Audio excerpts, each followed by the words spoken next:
انما حرم علیکم المیتۃ، ایک وہ تھا جو اہل عرب نے خود پہ حرام کر رکھا تھا، اللہ پہ ناحق باتیں کہتے تھے، اور ایک وہ ہے جو اللہ نے خود بتا دیا کہ کیا کچھ حرام ہے۔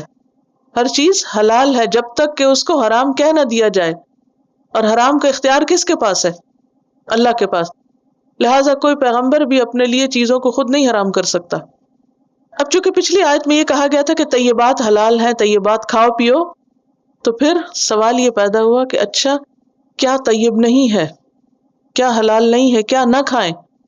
تو بتا دیا گیا انما حرم علیکم المیتہ، تم پہ حرام کیا گیا میتہ، مردار، ڈیڈ۔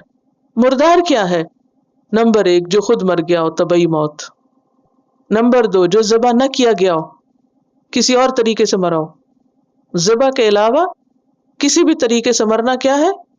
میتہ، چاہے وہ چوٹ کھا کے، چاہے اوپر سے گر کے، چاہے لڑ کے، کوئی بھی ہو، وہ آگے وضاحت آئے گی۔ نمبر 3 ذبح تو کیا گیا لیکن خون نہیں نکلا، ایسے طریقے سے ذبح کیا گیا جس میں پورا خون باہر نہیں نکلا، غلط جگہ سے ذبح کر دیا، خون جسم میں ہی رک گیا، وہ بھی مردار کی ضمن میں آتا ہے۔ پھر اگلی بات یہ کہ کسی ایسے شخص نے ذبح کیا ہو جو مسلمان یا اہل کتاب میں سے نہ ہو، جیسے کسی مجوسی نے یا مرتد نے، ایتھیسٹ وغیرہ نے ذبح کیا ہو، تو یہ ساری چیزیں کس میں آ جاتی ہیں؟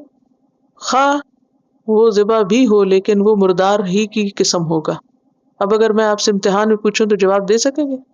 اس کا جواب آنا اس لیے بھی ضروری ہے کہ یہ ہماری روزمرہ زندگی سے متعلق چیزیں، جو خود مر گیا، یا پھر ذبح نہ کیا گیا، یا غیر اللہ کے نام پہ ذبح کیا گیا، یا ذبح کیا گیا تو خون نہیں نکلا، یا کسی غیر اہل کتاب میں سے کسی نے ذبح کیا، تو یہ سب کیا ہے؟ حرام۔ حرم، اس نے حرام کیا ہے، یہ نہیں کھا سکتے۔ والدم، دوسری چیز خون۔ اچھا خون میں کیا حرام ہے؟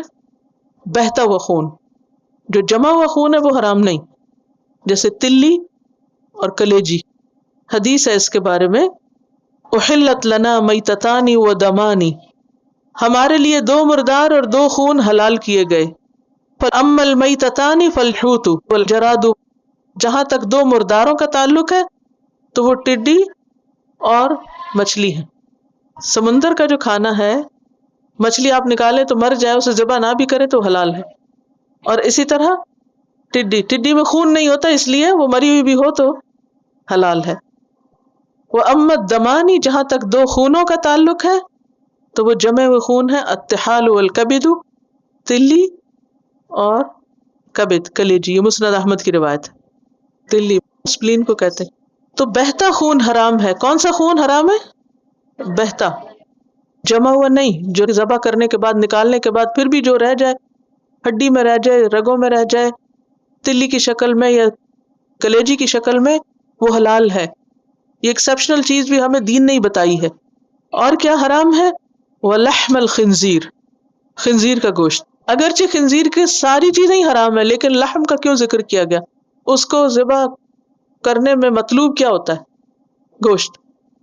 خنزیر کا گوشت حرام ہے، کیونکہ عام طور پہ آپ دیکھیں کہ جانور کا گوشت ہی مطلوب ہوتا ہے، اور گوشت کی پھر قسمیں ہوتی ہیں، ہڈی والا یا بغیر ہڈی کے، یا لیگ چاہیے یا کچھ اور چاہیے، جو بھی قسمیں آپ کو سب کو اچھی طرح مجھ سے زیادہ معلوم ہے، میری وضاحت کی ضرورت نہیں۔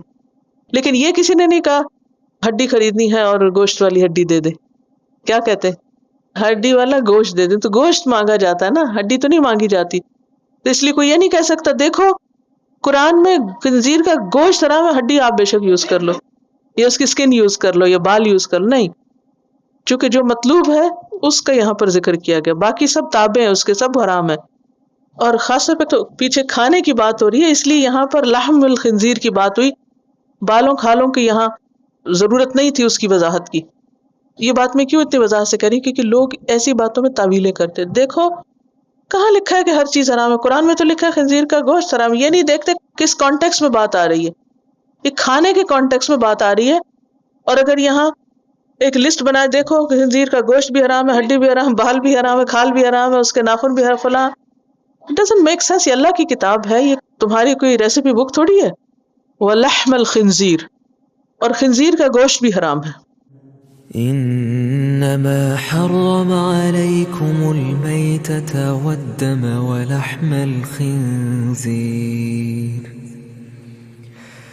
ولحم الخنزير وما أهل به لغير الله فمن اضطر غير باغ ولا عاد فلا إثم عليه إن الله غفور